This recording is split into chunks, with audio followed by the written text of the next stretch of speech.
Into the Unjust is here, and if your computer isn't crashing, then Helldivers are crashing into Oshwain to take on the bugs on their home turf. So I'm here to give you guys some tips on dealing with these Rupture Warriors, the Roach Dragon, and going inside of the caves to spread democracy to the bugs. The first thing that you probably already know is that Rupture Warriors are a giant pain in the ass. They are completely covered in medium armor from the front. Their legs, their front armed claws, their heads are just all armored, even more than Hive Guards. Hive Guards' front arms are actually light armor pen, so these guys are even an upgrade to Hive Guards. They pop out of the ground, and there's really no guaranteed direction that you can always dive away from these. You can't melee them because they're armored, all of the above. I've even had them jump up to me while hover packing before, and I did see a clip on Reddit of somebody jumping away with the jump pack as well, and it caught up to them. Have a taste of democracy! I got the terminal! So the first tip to deal with these guys is to use explosives. I think a couple people have caught on to this already. Explosive weaponry can pull them out of the ground, and most people have been using the Purifier or the crossbow. The Purifier from the Polar Patriots Warbond. But the crossbow is one of the best options from the Democratic Detonation Warbond, not only because it one-shots these warriors, but mainly because it can close bug holes inside of the caves. And since you'll be taking on the mega nest or any other sort of nest you find in there, it is pretty nice to have something like the crossbow or a grenade launcher to be able to close bug holes. And let's just throw the grenade launcher onto this list. The grenade launcher is also a pretty strong tool. It was already one of the best options on bugs before this update. Even against the Predator strain, the grenade launcher is very nice, just to thin out the hordes before you pull out your cookout and deal with the ones that get close to you. But this is one of the updates where I honestly don't recommend the cookout. I've seen people rocking it in the Incendiary Breaker, but I just find that with the medium armor pen on the front of these bugs, you can't always get that guaranteed stagger off. Now let's quickly talk about backpack choices. The supply pack is one of the obvious choices for these updates because when you're going into the caves, you can't get a resupply unless you find a hole in the ceiling. But I often find, at least if I'm playing with someone who's willing to share their supply pack, then I don't have to bring it.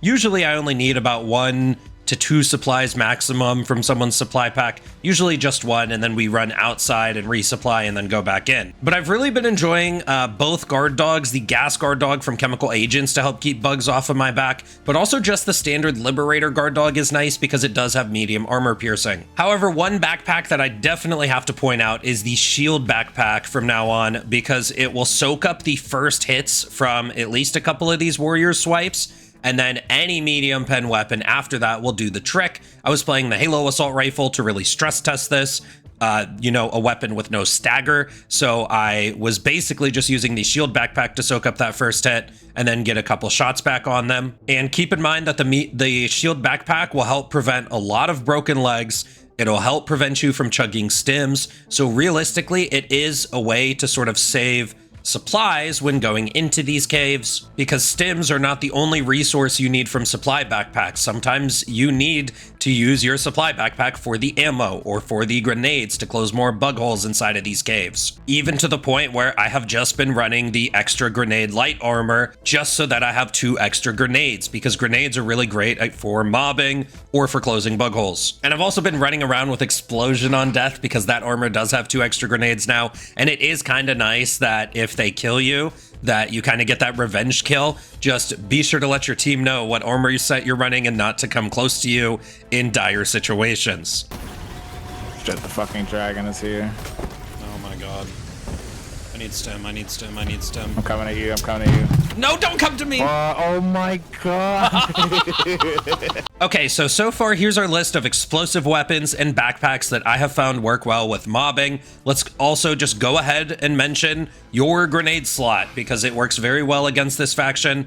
That's why I've been running the grenade armor, but in particular, both impact grenades instantly pop any of the burrowing enemies out of the ground. I've been running the incendiary impacts from Polar Patriots, but if you're a new player, just the regular impact grenade will pop warriors out of the ground if you see them running towards you.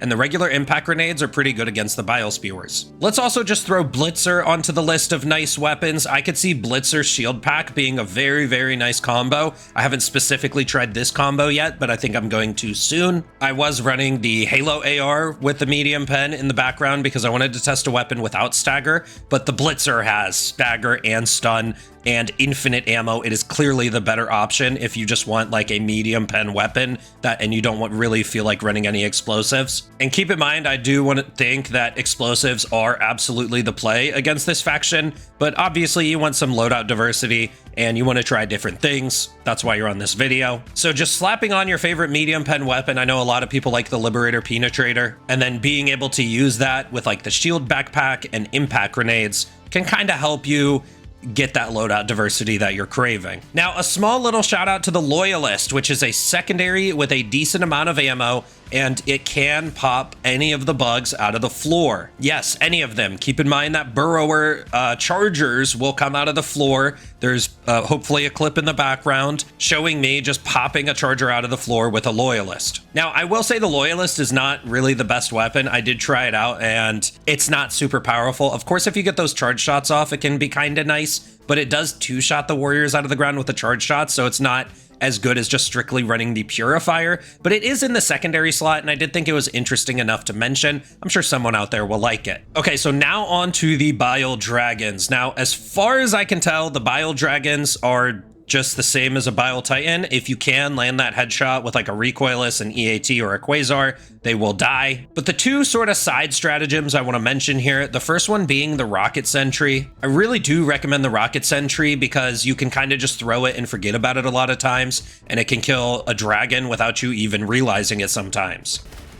Yo, the Rocket Sentry up there killed the fucking killed the dragon roads. That was a nice Rocket Sentry placement, wasn't it? The Rocket Sentry is also just generally good to clear groups of mobs as long as you are putting it in the correct spot. And the other nice thing about sentries is that even though you can't use them when you're fully inside the cave, there are these small like cave areas that do have a small roof where you can call down supplies, but like an Eagle airstrike isn't going to be too effective. A lot of the bomblets will end up hitting the top of the cave, or the Eagle will often reroute when it's near caves. Like a strafing run will not go in the direction you're thinking of.